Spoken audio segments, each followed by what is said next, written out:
Inizio alla nostra serata e vorrei proprio iniziare portando anzitutto il saluto del nostro presidente, il professor Gherardo Ortalli, che è molto dispiaciuto di non poter essere qui con noi questa sera. E poi vorrei porgere un doveroso, cordialissimo, affettuoso saluto a Gabriella Belli, direttore dei Musei Civici di Venezia, alla dottoressa Rosa Barovier Mentasti, al professor Enzo Di Martino, che sono qui con noi per questa festa. Noi siamo venuti con Livio Seguso. Quando l'Istituto Veneto nel 2004 volle inaugurare questa nuova sede, Palazzo Franchetti, voi sapete, è stato acquistato dall'Istituto alla fine degli anni 90, è stato un lungo restauro, se ne parlava come di sede alberghiera, quindi un po' la città ci aveva chiesto di salvare un po' l'uso culturale di questa bella, grande sede così importante, in una posizione così centrale. Ci siamo subito posti il problema di come inaugurare Palazzo Franchetti. E ci venne in mente subito di inaugurarlo con un'iniziativa dedicata al vetro. E organizzammo infatti la mostra, diretta e coordinata da Rosa Barovier, sul vetro nelle sue ultime più recenti espressioni, mostra alla quale il maestro Seguso naturalmente ha partecipato con delle opere molto importanti. Perché il vetro? Perché il vetro è una sostanza, una materia della quale si può nascondere in fondo un profondo significato legato a Venezia. Forse l'acqua è prezioso, è anche fragile e in questo senso dedicare una parte importante delle attività dell'Istituto al vetro ci pareva una realtà importante, una realizzazione che doveva essere fatta. Da lì sono seguite altre mostre, delle giornate di studio sul vetro veneziano dedicate ai collezionisti, ai ricercatori, ai conservatori dei maggiori musei del mondo. Abbiamo pubblicato delle opere inediti, abbiamo organizzato un sito internet, anche così messo in piedi insieme ai musei civici veneziani, questo premio, un premio a riconoscimento delle personalità che a nostro giudizio erano particolarmente significative nel grande, variegato, complesso, multicolore, multiforme mondo del vetro. Dopo di me prenderanno la parola persone molto più qualificate di me per parlare dell'opera del maestro Seguso, però io vorrei, così, alla luce di una mia sensazione, esperienza personale, ho appena finito di rileggere il libro che Livio Seguso ha scritto con le sue memorie Una vita per l'arte. E vi assicuro che è stata una lettura avvincente, a volte anche in qualche modo commovente. È la grande esperienza di un grande artista che racconta tutta la sua profonda, lunga evoluzione e lo si vede bambino nella scuola elementare, con dei compagni di scuola, è tutta una Murano che viene fuori e a 13 anni incomincia il lavoro in una delle più grandi, forse la più grande vetreria all'epoca a Murano.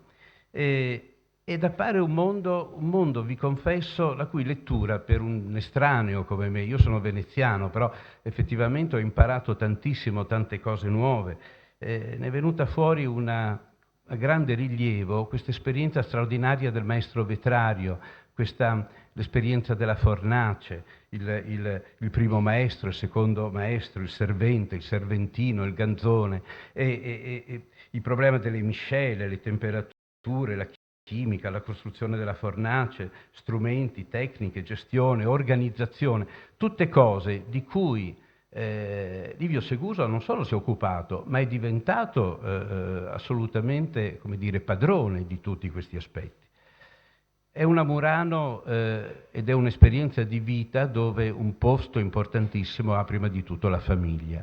La moglie Francesca ricorre tante e tante volte come appoggio fondamentale nella vita di Livio, ma anche gli zii, e qui prima di tutto il nome di Alfredo Barbini campeggia con come dire, con tutto il rilievo della grandezza di questo grande maestro, ma anche l'incontro con degli imprenditori, una Murano dove all'abilità tecnica dell'artista e del maestro, come dire, c'è il supporto degli imprenditori. Ecco, la Salviati dei Camerino, i Cenedese, artisti come Luciano Gaspari e Carlo Scarpa, con i quali Livio Seguso è entrato in contatto, gli amici, gli allievi, ricorre il nome di Luciano Vistosi, Pino Signoretto e tanti altri che non faccio per ovvie ragioni. Insomma, devo dire che al lettore colpisce. È un libro che secondo me va letto e va studiato. Io l'ho scorso ritornando ogni tanto indietro per ricordare un nome, per riprendere un concetto. Un altro aspetto che vorrei sottolineare, facendo parte di un istituto come il nostro, è il ruolo in qualche modo delle istituzioni. Più volte Livio Seguso ricorda il ruolo nella sua formazione della stazione sperimentale per il vetro. Io sono da tanto tempo all'istituto e ho avuto con questa straordinaria, grande istituzione che purtroppo ora sostanzialmente quasi non c'è più, e vorrei ricordare il nome di Gottardi, il direttore Gottardi, personalità, uno scienziato, un grande chimico dell'Università di Padova, che aveva lavorato per il rilancio di questa istituzione, ma ancora come dire, il ruolo importante avuto nella formazione, ma anche nella promozione dell'opera di Seguso dei musei civici, e qui il nome di Guido Perocco sorge subito spontaneo, il ruolo della Biennale e il ruolo anche dei privati, ricordo il gallerista Gianni Di Marco, cioè è tutta una città intorno a quest'opera di un lavoro di un artista, di altri artisti, di altri maestri, di strutture, di imprenditori, di maestro, è tutta una grande opera che si realizza. Poi a un certo momento il maestro Seguso, Livio Seguso, si distacca da questa tradizione e lui lo dice molto, molto chiaramente, lo spiega, c'è un'evoluzione, l'evoluzione dell'artista che sente la necessità, il bisogno di sperimentare nuove strade, con grande coraggio, anche con grande, come dire, avventurandosi su terreni nuovi, e qui ancora diciamo, la forza e il sostegno della famiglia gli sono stati fondamentali. Però, ed è per questo un po' la ragione che noi siamo qui, con questo premio Glass in Venice, Livio Seguso ha mantenuto sempre con il vetro un rapporto fortissimo. Ha studiato i materiali, ha studiato la pietra, ha studiato il marmo, ha studiato il legno, ma diciamo, il filo rosso è stato il vetro del quale ha imparato a conoscere i segreti più profondi, le tecniche più raffinate, i modi per tagliarlo, segarlo, unirlo, riunirlo, farlo bianco, farlo colorarlo. Un'esperienza che in queste pagine di questo libro è quasi appassionante. Un vetro che lui sente come cosa veramente viva. Mi sono segnato alcune espressioni del suo libro. Il vetro ha una sua anima che si coniuga con la mia, scrive. Il vetro ha un suo comportamento, ha una sua esigenza di forma, non è mezzo, ma esso stesso partecipa alla creazione artistica in sintonia con il vetro.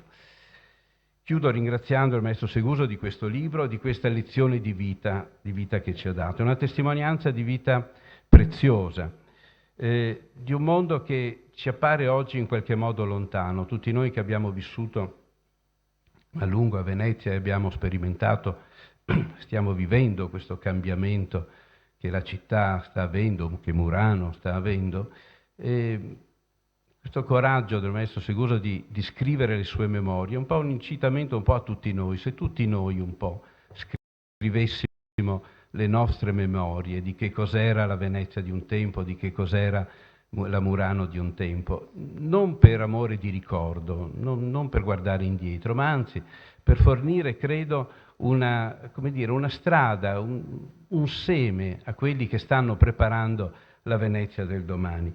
Ecco, io credo quindi che il premio che noi diamo questa sera al maestro Seguso non è un premio rivolto all'indietro, ma è un premio che gli viene dato perché vuole essere il segno di una testimonianza che noi vogliamo affidare a chi sta preparando il futuro di Venezia. Grazie.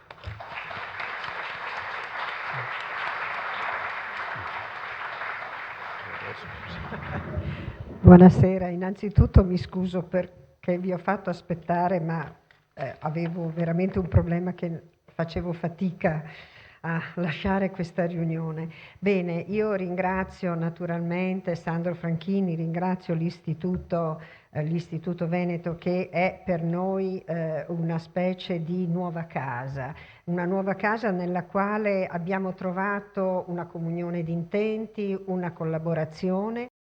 E devo anche dire abbiamo usufruito di quella premonizione in fondo che voi avete avuto, che tu hai avuto quando istituendo questo istituto avete immaginato il vetro. E quindi noi oggi in qualche modo condividiamo con voi, siamo sulla stessa strada, facciamo delle cose insieme perché profondamente legati ovviamente a questa grande tradizione della città, ma anche perché abbiamo anche una grande responsabilità istituzionale, ma anche perché credo e ho sempre pensato che la città, le istituzioni debbano costruire insieme, comunicare, fare le cose insieme. Quindi noi siamo onoratissimi di essere qui e di aver partecipato a questo progetto del premio ad un grande talento, a un grande uomo, a un grande artista.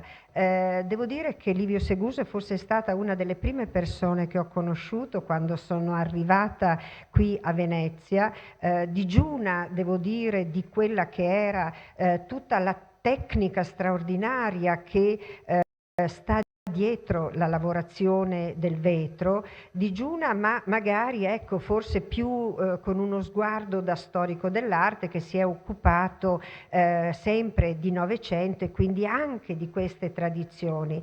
Ma qui a Venezia ho potuto immergermi in una dimensione che è veramente completamente diversa, perché il vetro rispetto ad altre tecniche, ad altre attività creative, ha un tale forte connubio tra il fare, il costruire, la forma che al finale, ed è vero che anche nella pittura c'è il colore, ma il controllo del maestro vetraio è così cogente, così importante nella costruzione del progetto creativo che non c'è veramente nessuna altra arte visiva che possa essere in qualche modo assimilata.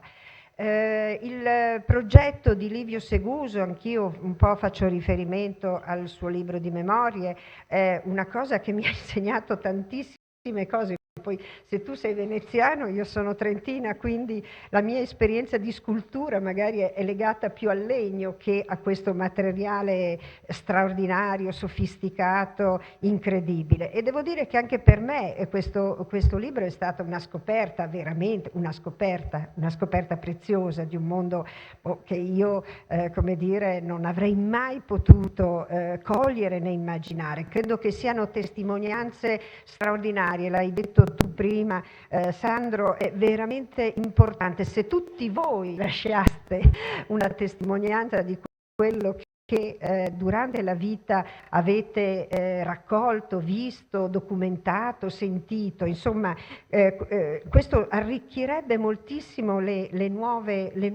le nuove generazioni, quindi non possiamo che essere grati a lui e naturalmente anche a questa presenza che citavi tu della famiglia, l'importanza diciamo della famiglia, perché è un lavoro difficile, un lavoro complicato, dove bisogna prendere delle decisioni, dove la famiglia è fondamentale perché devi condividere delle decisioni, perché è un lavoro che richiede una azione e anche tante rinunce. Quindi io insomma nel libro senti queste, come dire, anche come sottofondo quest'idea del fare insieme. Livio Seguso quindi è un artista che io ho conosciuto umanamente e poi ho imparato a conoscere, devo dire anche grazie a Chiara Squarcina che mi ha introdotta in questo mondo che appunto per me era un po' un mondo di novità. E quello che naturalmente come storico dell'arte contemporanea ho subito apprezzato è stato proprio il risultato che ovviamente essendo io appunto, avendo io un approccio meno tecnologico ma più formale rispetto al risultato finale, per me è stata davvero una scoperta. Infatti abbiamo voluto mettere la scultura Vortice proprio dentro la famosa linea della storia della storia del vetro a Murano, perché riteniamo che diciamo, è una scultura che mostra veramente il cambio di passo straordinario di un artista che da grande creatore diventa addirittura, diciamo, designer e quindi costruisce qualche cosa di più e ci dà qualcosa di più. Però l'abbiamo voluta mettere proprio come un'icona del Novecento.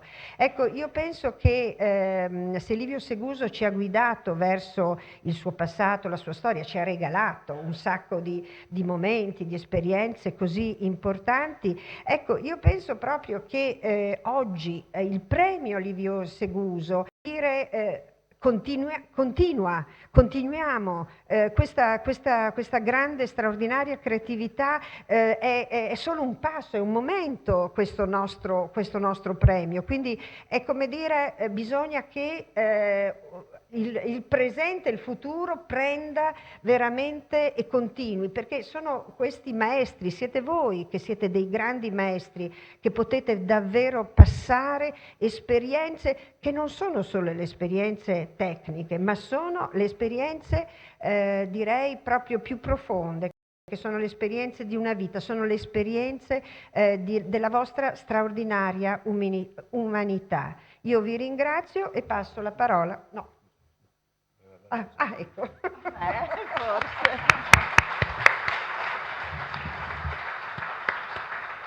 Grazie Gabriele. Prima ho accennato brevemente alle attività che l'Istituto svolge nel campo del vetro.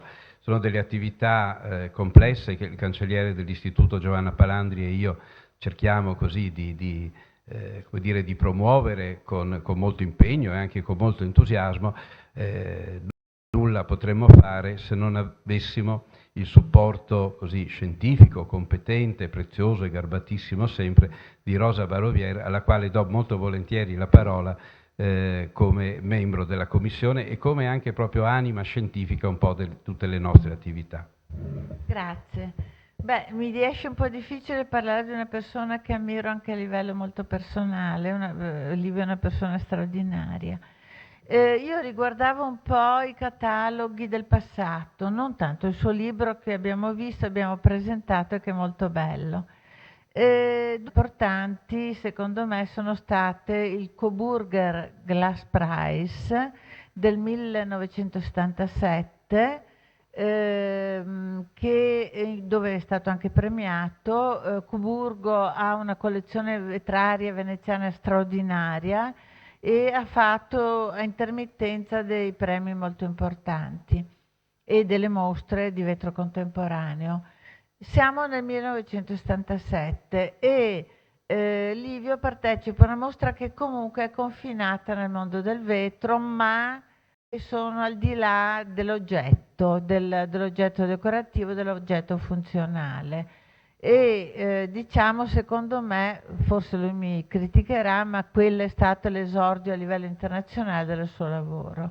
Dopodiché la consacrazione al di fuori del vetro, quella è stata molto importante, è stata la mostra curata da Guido Perocco a Capesaro nel 1980, erano due mostre molto belle, una mostra divisa in due tra Livio Seguso e Luciano Vistosi, due persone che erano amiche, che hanno proceduto in parallelo senza assolutamente avere scambi, secondo me, né tecnici né estetici, ma avendo la stessa idea che il vetro doveva uscire fuori dall'ambito sia dell'oggetto da turista, sia dell'oggetto di decorazione di interni. E quello, secondo me, è stato il risultato di un lavoro di Livio, ma anche l'inizio di un periodo nuovo. Però io poi lascio la parola a qualcun altro, vorrei fare questa considerazione: non si può superare quello che non si conosce. Cioè Livio nella sua vita ha approfondito in modo eccezionale tutto ciò che concerne col vetro, per poi permettersi di superarlo. Cioè lui conosce tutto. Se ho dei dubbi su una tecnica antica, su qualche... ci sono solo due persone a cui mi rivolgo e lui è uno dei due. E comunque lui nella sua vita produttiva ha organizzato fornaci, ha deciso come si costruivano dei forni, ha deciso come si facevano le miscele per il vetro, così ha prodotto con successo per sé e prima ancora per altri, dopodiché si è potuto permettere di superare questo periodo artigianale per fare quello che non si conosce.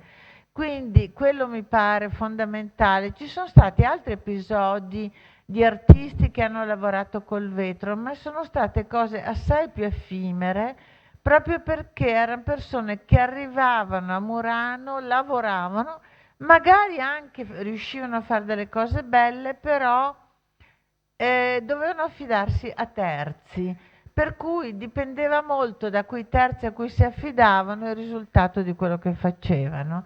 E invece Livio, avendo questo bagaglio straordinario di conoscenza, è un po' come quando un giovane Picasso comincia a dipingere in modo tradizionale per poi superare tutto quello che è la tradizione, o un Matisse che copia, se non sbaglio, le sculture di Michelangelo, me lo dice la dottoressa Belli, e poi farà qualcos'altro. Negli schizzi, visita insomma il classico e poi supera quell'apprendistato importante e fa qualcos'altro. Cioè, io non credo molto nel superamento di qualcosa che non è conosciuto, che non è approfondito. Magari può succedere, però nella storia classica dei grandi personaggi non è così. Succede viceversa, che c'è qualcuno che studia a fondo e sperimenta e riproduce il passato per poi andare oltre. E Livio veramente ha avuto questa storia, cioè ha conosciuto tutti gli aspetti del vetro tradizionale per poi passare oltre, e a quel punto il vetro non gli bastava. Ho cercato di capire un pochino l'essenza, la trasparenza, la malleabilità, eccetera, e si è interrogato su altri materiali, quindi in quel modo ha fatto delle opere che andavano al di là della dimensione vetraria. Che il vetro poi sia rimasto un qualcosa su cui credeva molto e un qualcosa che pensava potesse essere materiale espressivo per l'arte, è una prova, secondo me, il fatto che il suo studio non è a Milano, non è a New York, non è a Venezia, ma è a Murano. Quindi in qualche modo lui, io credo, ha sempre pensato che dal vetro si poteva cavare sempre molto e di più, qualcosa di più. E comunque io voglio anche salutarlo perché è una persona straordinaria. Grazie.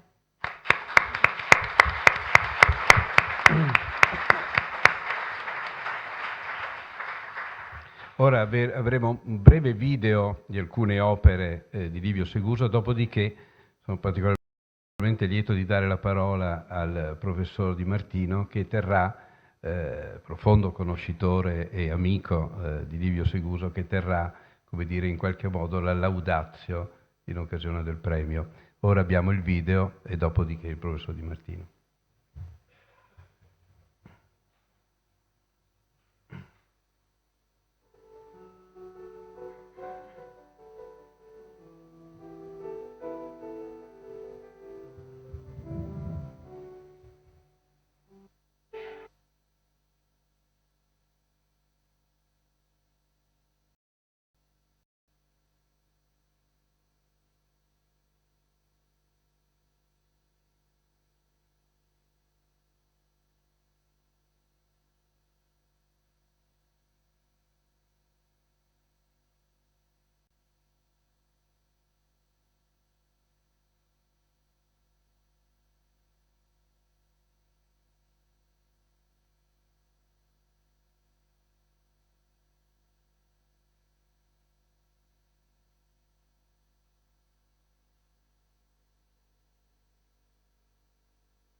Prego. Devo dire che in un certo senso non so da che parte cominciare, perché ci siamo trovati qui qualche mese fa, io ho avuto il privilegio e la fortuna di seguire la vicenda del libro autobiografico di Livio Seguso, quindi ho fatto un po' l'editor in qualche maniera, e poi lui ha voluto anche una piccola prefazione, ma la cosa curiosa è che adesso lui entra in quella che Guidi chiamava la grande età. Prima la direttrice Belli mi chiedeva, ma è del 30? Sì, è del 30, quindi ha 85 anni, è dell'età dei premi. Ma Guidi mi diceva anche che poi i premi la gente si dimentica. Voglio dirlo questo, perché Guidi, pensate, ha avuto perfino un museo quando era in vita. Non solo non c'è più il museo, ma nessuno parla più di Guidi. Quindi, caro Livio, prendiamoci il premio, ma non diamogli poi tanta importanza al premio. Il premio è importantissimo, però francamente la città con questo premio dà un segnale molto importante, mi pare, però ha dimenticato molti altri protagonisti dell'arte a Venezia del dopoguerra.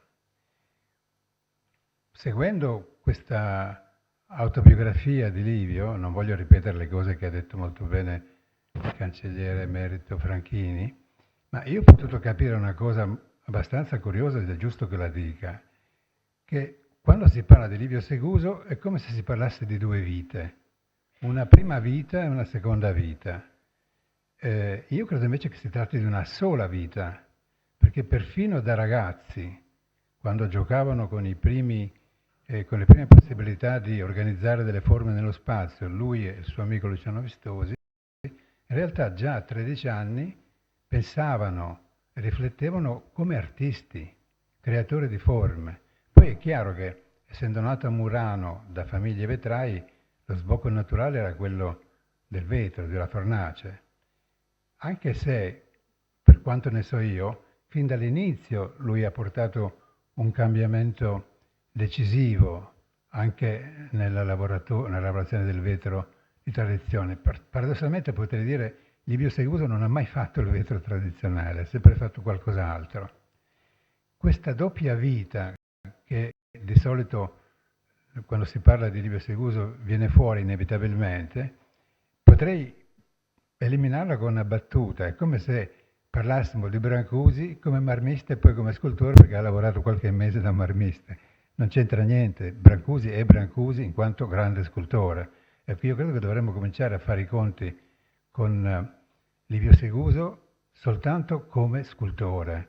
Naturalmente la specificità è quella del vetro, tra l'altro il vetro che usa nelle opere più recenti non si potrebbe neanche dire vetro di Murano, ed è giusto dargli un importante come segnale della città, ma d'altra parte io stesso sono innamorato del vetro, perché forse qualcuno tra quelli che sono presenti qua in sala ricorderanno che io assieme ad altri, assieme a Nanni Serpellon per esempio, ho fondato la Scuola del Vetro per Artisti nel 1976 e l'ho fatta nel 76, nel 77 e nel 78. Purtroppo è stata un'iniziativa fallita perché non abbiamo avuto il sostegno né della città e, diciamola tutta, neanche di Murano, che qualcuno aveva capito benissimo qual era l'innovazione che noi avremmo portato a Murano 40 anni fa, portando gli artisti importanti a lavorare a Murano, ma non ogni tanto, no, con una sede permanente, stabile.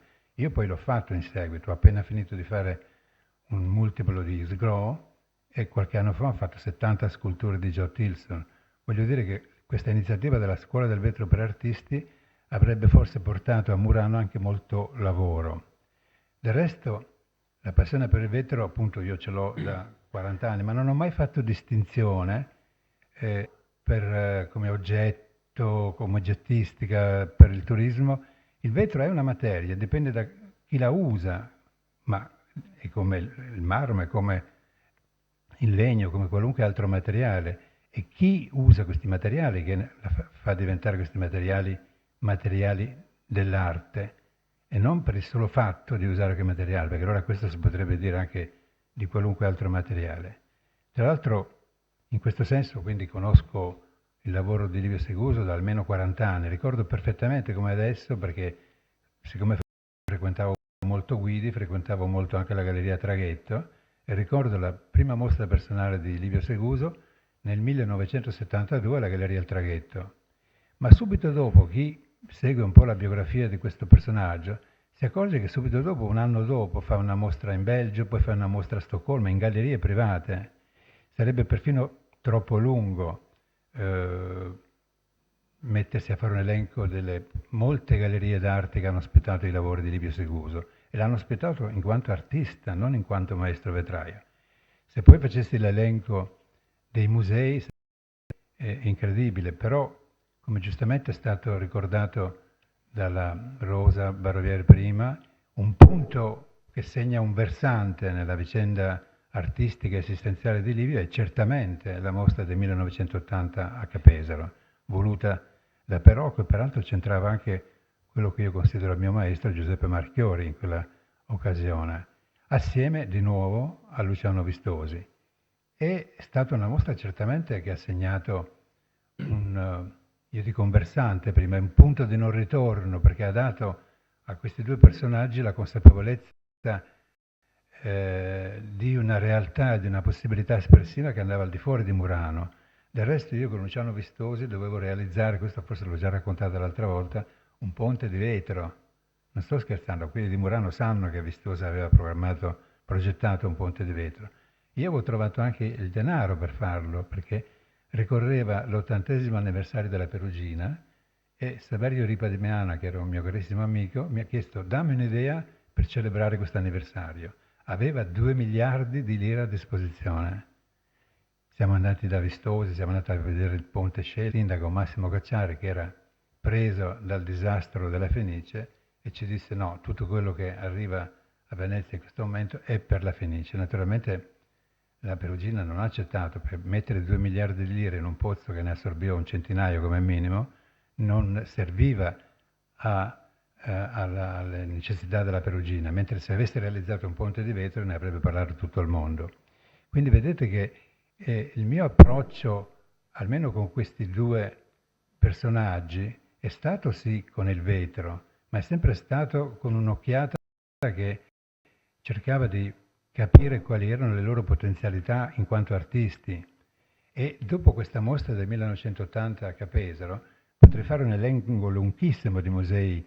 Nell'81, cioè l'anno dopo, ha esposto nel Palazzo Ducale di Mantova, nell'84 alla Galleria Nazionale di Praga, nell'87 alla Galleria Nazionale di Budapest, nel 92 a Hong Kong, nel 2001 con il mitico signor Ucai, che aveva promosso anche la Biennale del Vetro a Venezia, e l'ultima grande mostra in un museo l'ha fatta a Taipei l'anno scorso, se non sbaglio.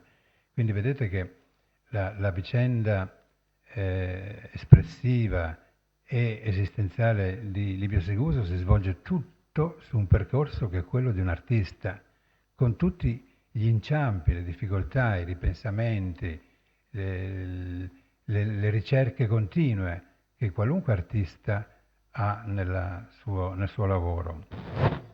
Un altro punto che segna un momento estremamente significativo nella vicenda espressiva, artistica appunto di Livio Seguso è la Biennale del 1995, quando lui realizza, ho visto prima la Simonetta Correri qui, questa installazione, come si chiamano adesso, straordinaria, di oltre 40 vetri, grandi 3 metri, in laguna. È stata una delle installazioni più belle che io abbia mai visto in tutta la storia della Biennale di Venezia. E voi sapete che la storia della Biennale di Venezia la conosco. Credo che sia stata una delle installazioni più clamorose, più strepitose, fatta peraltro nella laguna, nell'acqua. Una installazione che non ha avuto forse molta attenzione in questo paese, in Italia, ma questo non meraviglia, ma l'ha avuto per esempio molto in Giappone, perché è stata acquisita completamente dal museo giapponese di Hakone.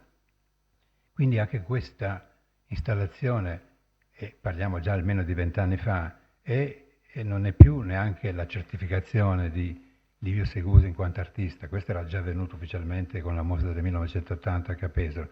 Questa è una celebrazione vera e propria. Se poi i critici d'arte, io recentemente ho scritto che è sempre più evidente l'ininfluenza dei critici d'arte, perché le vere scelte ormai le fanno i grandi gruppi finanziari e le grandi case d'asta. Sono loro che indicano il valore finanziario di un'opera e in questa maniera indicano anche il valore estetico, artistico e storico di un'opera. Questo è molto discutibile, ma ormai è una discussione aperta in tutto il mondo e forse dovremmo discuterne un po' anche a Venezia. Ma quella installazione io credo che sia stata una delle cose, era una mostra, era un evento collaterale, si diceva già allora, della Biennale, ma era certamente un'installazione presentata dalla Biennale di Venezia, tra l'altro la Biennale del Centenario, e io vi assicuro che vedo la Biennale fisicamente dal 1962, prima sicuramente non ci sono state cose così importanti, è stata sicuramente l'installazione più importante, più bella, più clamorosa, potrei dire, che io abbia mai visto in tutti i 50 anni che ho visto la Biennale. C'è da dire poi ancora su un aspetto ancora poco noto dell'attività di Livio Seguso. Livio Seguso è anche pittore e ha fatto delle cose molto belle in quanto pittore. Tra l'altro anche pittore e incisore. E la cosa che mi interessa molto di questo lavoro poco conosciuto, almeno a Venezia, è che il suo atteggiamento è molto coerente rispetto anche alla scultura, perché anche nella pittura tutto è affidato a un solo colore e alle lievi vibrazioni materiche che lui mette in atto sulla tela. Ed è lo stesso nell'incisione. Nell'incisione, io che mi considero un po' un esperto di questo linguaggio espressivo, che non è minore a nessun altro, c'è di dover chiarire ogni volta perché c'è stato questo equivoco, questo malinteso di molti storici che hanno ritenuto l'incisione un'arte minore. Io, una delle cose che ho spesso fatto per divertirmi, dico, ma lei considera Piranesi un grande artista? Naturalmente tutti mi dicono di sì. Io rispondo, beh, non ha mai dipinto, ha solo fatto incisione per lo più. Oppure potrei addirittura aggiungere che per quanto mi riguarda le incisioni di Dürer sono più importanti dell'opera pittorica, ma a parte questi paragoni che non voglio fare, ma voglio dire che anche in questo campo, dove peraltro Livio ha perfino apportato delle innovazioni, questo forse è un fatto che gli è innato per natura, che lui se tocca il vetro, se tocca il marmo, se tocca il legno, oppure deve fare un'incisione, ha inventato una maniera diversa di costruire la matrice da cui trarre una stampa d'arte. E quindi credo che anche da questo punto di vista lui conferma di essere un artista completo. Forse sarà il caso prima o poi di organizzare una mostra con questo aspetto che non conoscono granché. Tra l'altro anche nella scultura non solo si è distanziato dal vetro di Murano, ma si è distanziato anche dal solo vetro, perché nelle cose degli ultimi 20 anni è riuscito a coinvolgere nel vetro materiali come il marmo, andando a Carrara di persona, nel legno, andando da un amico comune nel Trentino, da Adolf Vallazza, che gli ha procurato i legni usati che lui poi ha naturalmente colato, modificato e usato assieme al vetro. Io credo che alla fine quello che conta è riconoscere che e conta per tutti, voglio dire, sia per chi è appassionato o interessato solo al vetro e sia per chi è semplicemente appassionato all'arte. Io credo che siamo davanti alla figura di un vero grande scultore che riesce comunque a dare a manifestare delle forme che, per dire proprio qual è il principio di una scultura, vivono armoniosamente nello spazio e nella luce.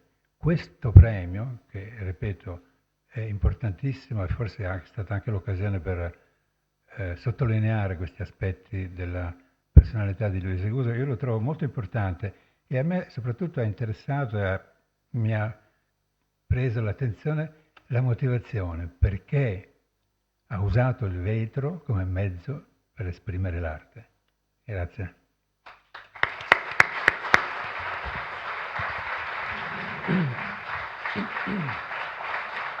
Arrivati al momento ufficiale della premiazione, io vorrei leggere la motivazione.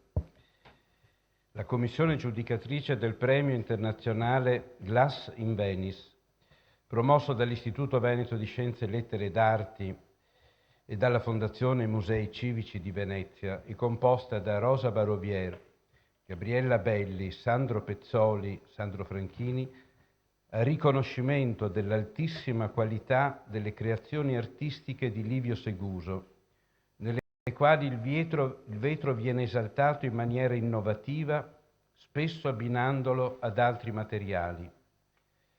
A riconoscimento dell'opera di promozione dell'arte vetraria nel mondo, con la quale Livio Seguso si è affermato quale artista di fama internazionale. A Livio Seguso, un pioniere fin dagli anni '70 nell'uso del vetro come medium espressivo per l'arte, in una ricerca artistica e creativa che continua e con sempre nuove proposte, la Commissione unanime assegna il premio speciale Glass in Venice alla carriera.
Adesso pregherei il maestro Seguso di dire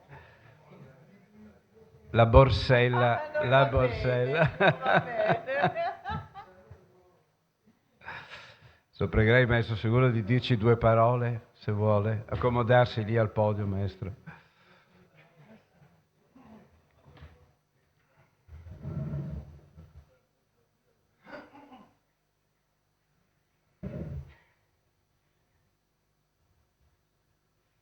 Buonasera e ringraziare tutti coloro che hanno voluto onorarmi con la loro presenza. E poi, considerando la mia età, ho pensato che a volte già mi succede che dimentico qualcosa, addirittura delle cose immediate.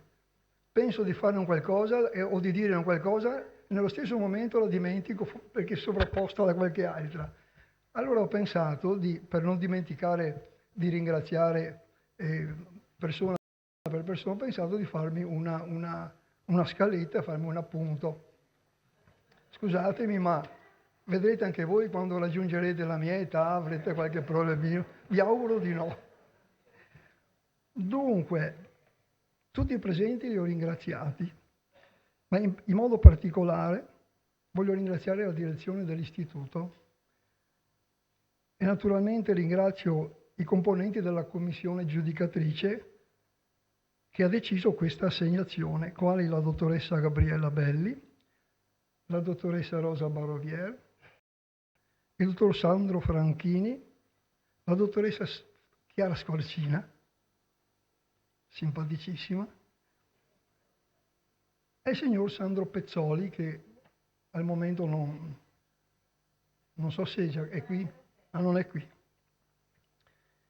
E inoltre volevo ringraziare coloro che hanno reso fattibile questo evento, come la signora Giovanna Palandri, la dottoressa Santisi e il signor Zane per la realizzazione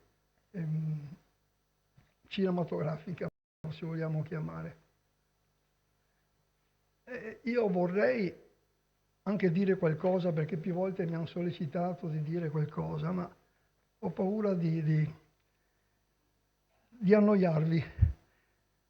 Ma comunque lo faccio e mi limiterò a dire che la mia prima esperienza di garzone, di bottega, che già la prima esperienza di garzone, mi innamorai di questo meraviglioso materiale. Molto presto intrapresi un impegno con il vetro con il proposito di inerzia in cui secondo me giaceva da moltissimi anni e cercare di dargli quella tensione che ti fa sentire partecipe del processo creativo.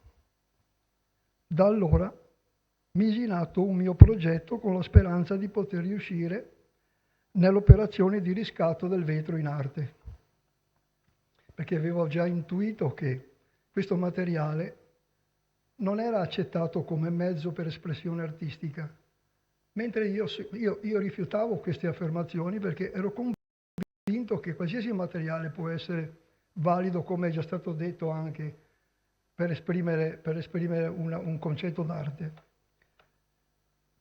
Per soddisfare il mio intendimento dovete riflettere molto e lavorare duramente per anni, sia per quanto riguarda l'aspetto tecnico-scientifico che per quanto riguarda l'aspetto artistico, estetico-artistico.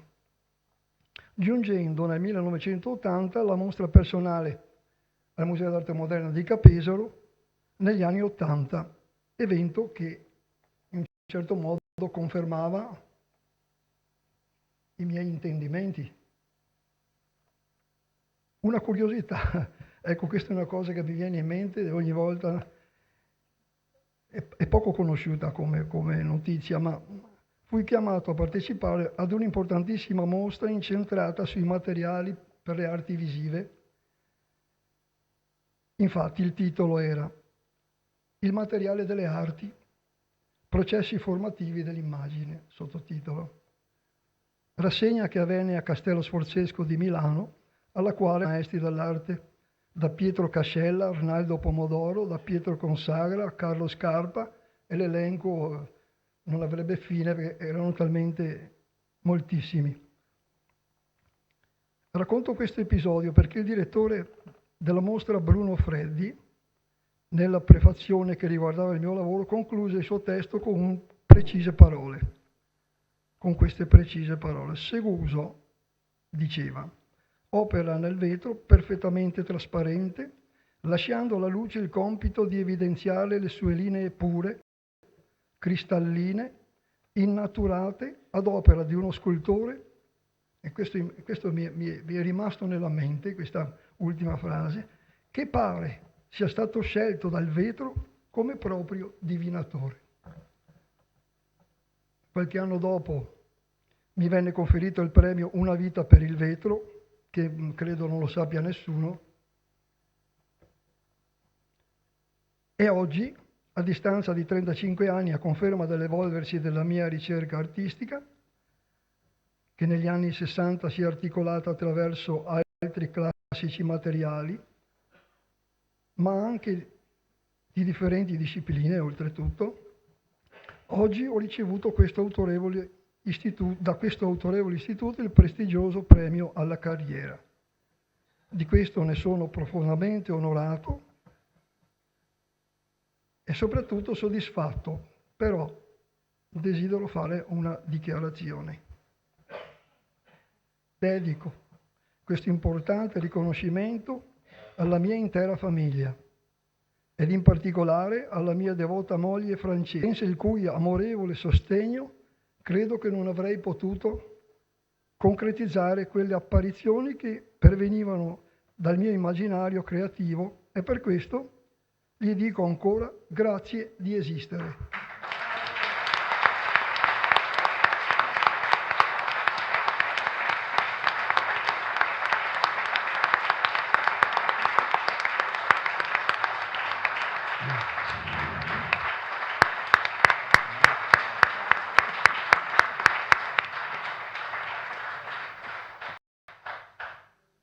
Ma prima mi sono messo giù questi appunti.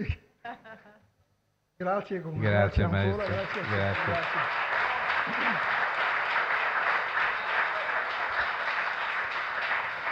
Ecco, nel chiudere questa serata vorrei ricordare che nell'atrio di Palazzo Loredan è esposta un'opera inedita del maestro Seguso, Pathos, conclusa solo qualche mese fa. Vorrei sottolineare la collocazione di quest'opera. L'atrio di Palazzo Loredan mi pare sia un po' da cosa nel ricordo della gloria del passato di questa città. Raccoglie i busti dei più grandi ammiragli, dogi, musicisti, poeti che la storia di Venezia ha avuto da Tito Livio ad oggi. È in qualche modo il grande, lo chiamiamo il Pantheon, è sempre stato chiamato il Pantheon proprio perché è destinato a raccogliere la memoria di quello che è stata la grandezza di Venezia. Collocare lì l'opera del maestro Seguso mi pare che abbia un significato che per tutti è evidentissimo. Seguirà poi un bicchiere di vino a cui invito anche a nome del maestro e vi ringrazio molto di questa così affettuosa partecipazione.